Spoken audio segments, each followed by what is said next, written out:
Rise and shine. It's Wednesday morning. At 96, all eyes were on Tupac Shakur.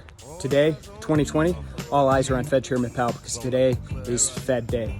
Now, word on the street is, with this 2 o'clock Eastern Time announcement, no change expected for interest rates, no change expected for the emergency policies that we put in place back in early March when this pandemic kicked off.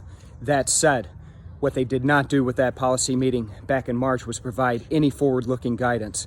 So all eyes are going to be on this 2:30 Eastern Time press conference with Fed Chairman Powell, as he's expected to provide a little forward-looking guidance with regards to what they could be doing with rates moving forward, as well as the emergency policies and any changes or adaptations, potential scaling back from that that could happen as we move forward.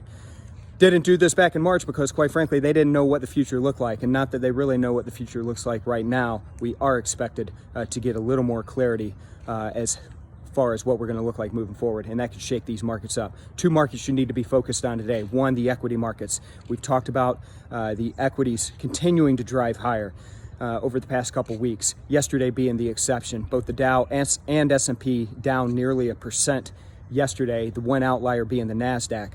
Broke above 10,000 for the first time yesterday, all-time high in the Nasdaq, and that's something to be focused on. Look at these other markets, in particular currencies. Currencies are going to be moving today, particularly with this Fed meeting. We've seen continued weakness in the dollar. We're seeing weakness heading into the Fed meeting today. Euro up above 113.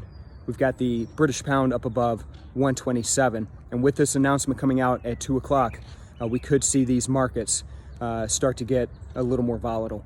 So I'll check in with you guys again tomorrow. We'll keep you updated today on Twitter and Facebook as the news breaks.